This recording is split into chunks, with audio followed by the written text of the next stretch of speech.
warahmatullahi wabarakatuh, Bray. Kembali bertemu di channel Fatriani VJ. Dan seperti biasanya atau seperti setiap minggunya di channel Fatriani VJ itu setiap hari Minggu selalu ada kajian ilmu, kajian Islam bersama Ustazah Umi Nurhana.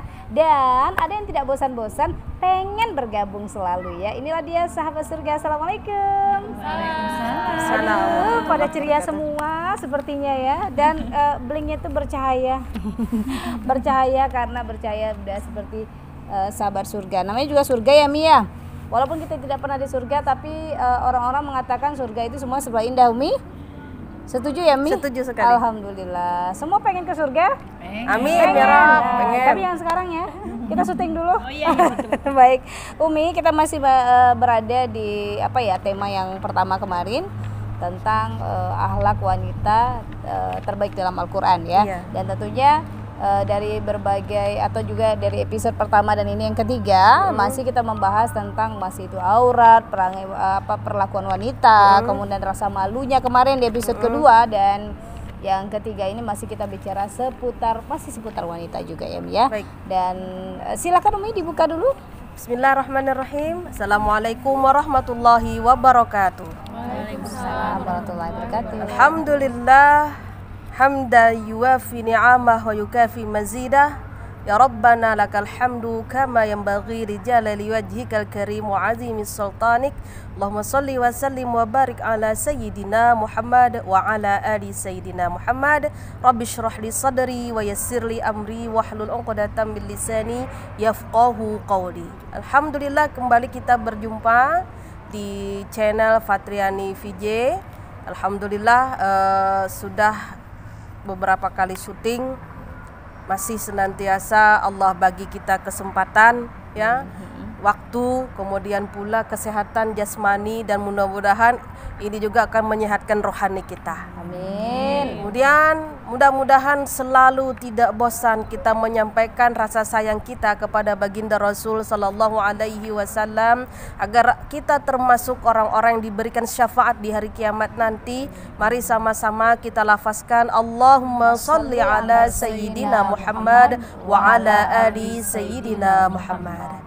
Para pendengar sekalian yang berbahagia, kembali kita akan mengkaji insyaallah tentang wanita atau perempuan yang akhlaknya yang baik di dalam Al-Quran itu seperti apa. Tentunya kita lanjutkan adalah kita semua di sini insyaallah sebagai ibu rumah tangga. Tentu ibu rumah tangga itu ya perempuan, ya kan? Nah sekarang bagaimana sih agar kita bisa menjadi istri yang salehah untuk suami kita, ibu yang baik untuk anak-anak kita. Karena ini termasuk ruang lingkup akhlakul karimah, akhlak mulia, akhlak yang harus kita pupuk dari sekarang agar segala jerih payah kita di dalam rumah tangga menghasilkan ibadah. Baik ibu-ibu yang berbahagia, akhlak yang kokoh yang harus kita miliki sebagai seorang ibu adalah tentunya taat kepada Allah, taat kepada Rasulullah, kemudian adalah taat kepada suami. Suami siapa? Suami kita masing-masing ya. Kita harus taat kepada suami kita ketika suami kita pun dalam keadaan taat kepada Allah Subhanahu wa Ta'ala. Karena ketika suami sudah taat kepada Allah Subhanahu wa Ta'ala, melaksanakan segala yang diperintahkannya, menjauhi segala yang dilarangnya, sayang kepada keluarga, kemudian melaksanakan kewajiban sebagai suami, memberikan hak-hak istri, maka insya Allah bahtera rumah tangga itu akan senantiasa baik dan baik, akan selamanya baik kita arungi bersama. Namun sangat berbeda ketika seorang suami ya na'udzubillahi min dzalik, dia jauh daripada pandangannya kepada Allah, dia malas melaksanakan kewajibannya, malas sering melanggar syariatnya, maka tunggulah suatu saat akan hancur isi rumah tangganya karena tidak ada keberkahan dari seorang pemimpin ya. Ibu-ibu yang berbahagia, nah bahwasanya ketika kita menjadi istri yang baik ya, menjadi istri yang baik, istri yang salehah di hadapan suami, istri yang salehah di hadapan Allah Subhanahu wa Ta'ala, tentunya kita ingin sekali ya, ingin sekali seperti siapa?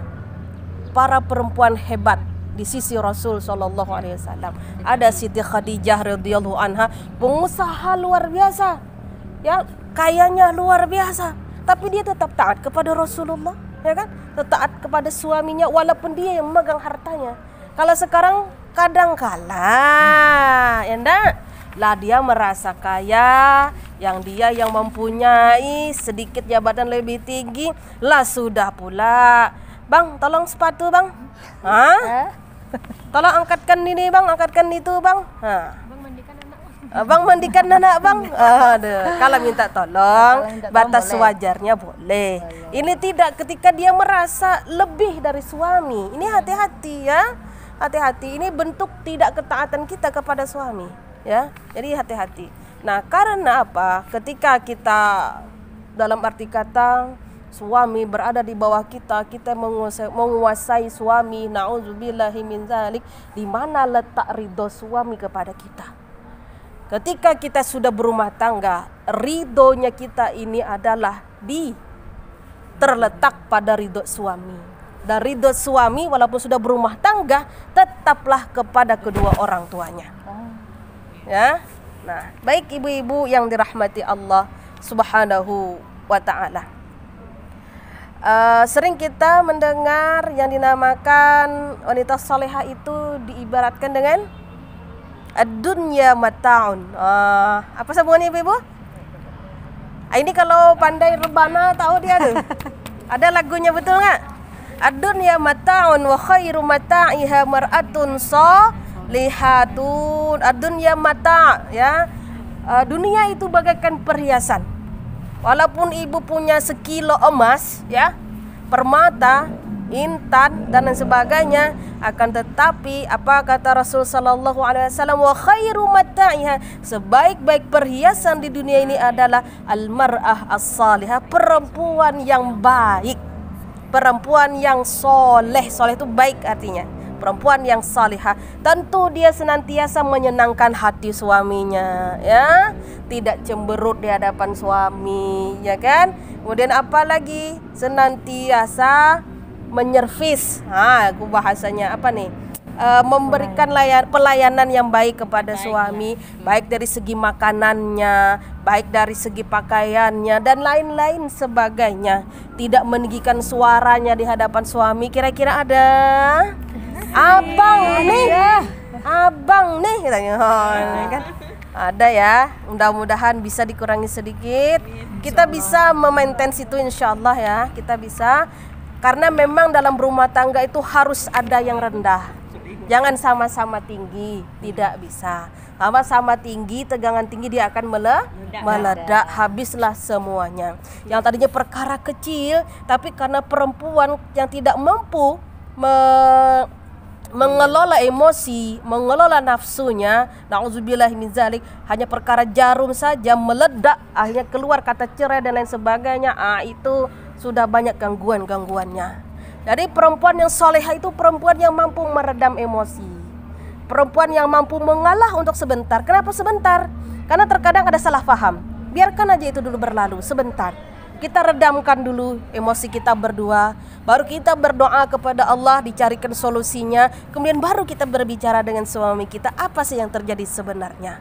Ya, ini jangan pula sudahlah salah kita sebagai istri misalnya kan, cuma karena ingin dapat perhatian suami, ala cemburutnya iya, ya marahnya iya, ya tak masaknya iya, kemudian apa lagi, tak mau menegurnya iya. Lah, suami mana yang mau menegur kayak gitu ya kan? Alah bini awak cemburu dalam rumah nih, makanan tak ada, minuman tak ada, kemudian mau masuk kamar berantakan dan lain-lain, ya keluar dia. Akhirnya na'udzubillah dicarilah pelarian, nampaklah si A yang memperhatikan, aling curhat dan sebagainya. Na'udzubillah min dzalik. Ini dia. Perempuan mengalah itu bukan berarti kalah. Kita ingin mencari solusi, meredam, ya. Karena siapa tahu suami kecapean dan lain sebagainya, akhirnya dia tidak bisa meredam emosi, ya. Tapi kita yang paham, kita yang mengalah. Diam. Ya, tak usah dibalas apa perkataan suami ketika dia marah-marah dan sebagainya. Cukup kita diam, kita tahan, ya. Kemudian kalau memang ada emosi, ambil air wudhu.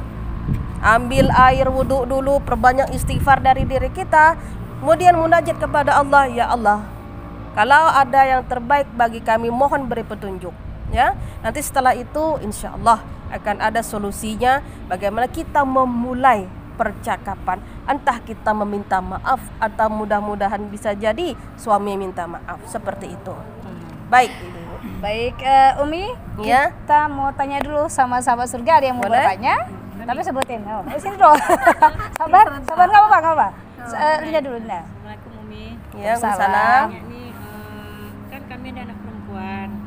Itu kita mewajibkannya untuk memakai jilbab itu di umur berapa ya? Menutup aurat itu di umur Baik berapa? ya. Ini masih peran sebagai orang tua. Peran sebagai orang tua terhadap anak-anaknya. Mulai kapan sih anak-anak wajib menutup aurat? Ya sama kayak kita. Ketika sudah balik perempuan apa? Datangnya haid. Nah, datangnya haid maka dia wajib menutup aurat. Cuman dari sekarang boleh kita kenalkan, boleh kita ajarkan, dilatih dia ya sedikit demi sedikit. Karena kalau tidak dilatih kan biasanya merasa terkekang. Karena masa-masa anak kita sudah mulai remaja, mulai mengenal dunia luar, ya dia pasti juga ingin mengikuti tren-tren yang sekarang ini.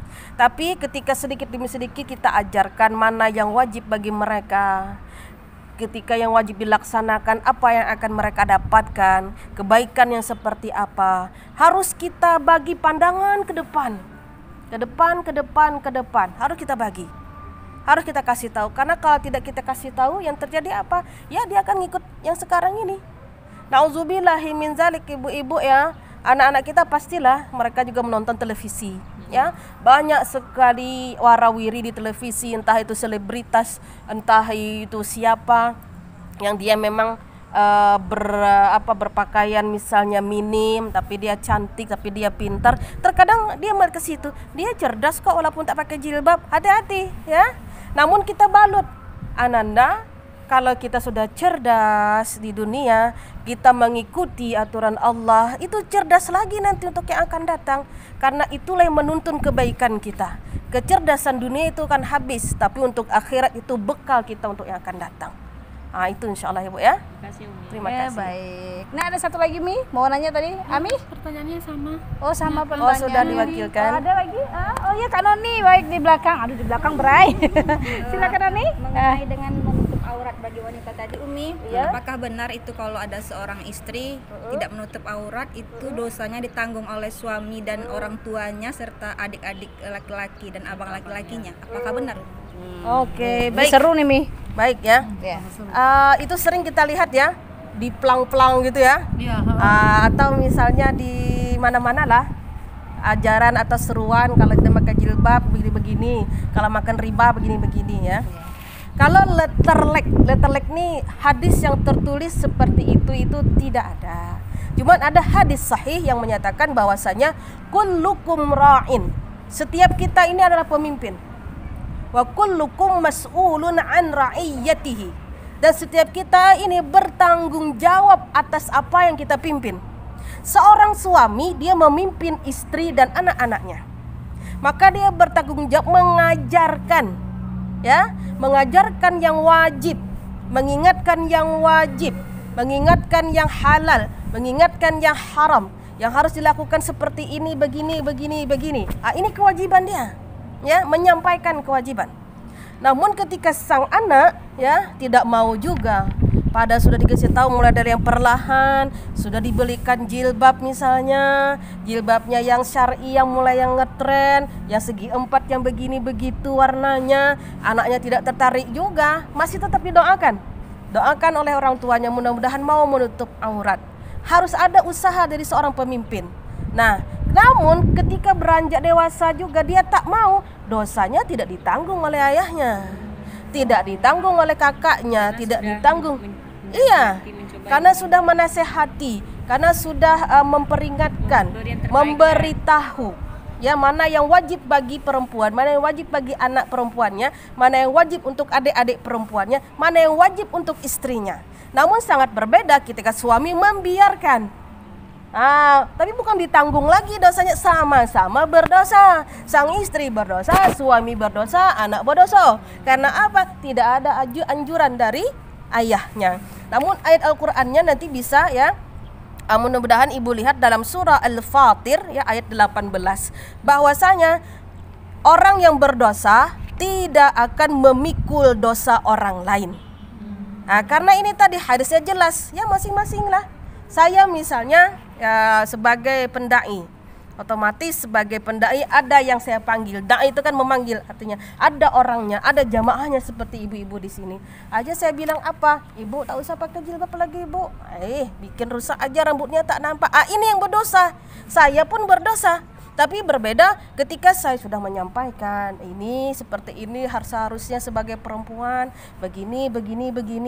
Ada lagi misalnya agak melenceng sedikit, kita ingatkan lagi.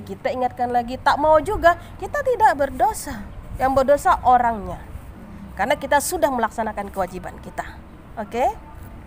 Baik. Sudah paham ya? Paham. Sudah paham kan Ani? Baik, jadi jangan coba-coba mengatakan bagi anak muda yang sekarang, kalau aku nggak berjilbab kan ada ayahku, ada abangku. Oh, jangan. Ternyata tidak ya, tanggung masing-masing ya. Baik Mi, untuk menutup Pak silakan. Baik, hadirin yang berbahagia, kita berharap kepada Allah Subhanahu wa Ta'ala senantiasa diberikan hidayah ataupun petunjuk dimanapun kita berada.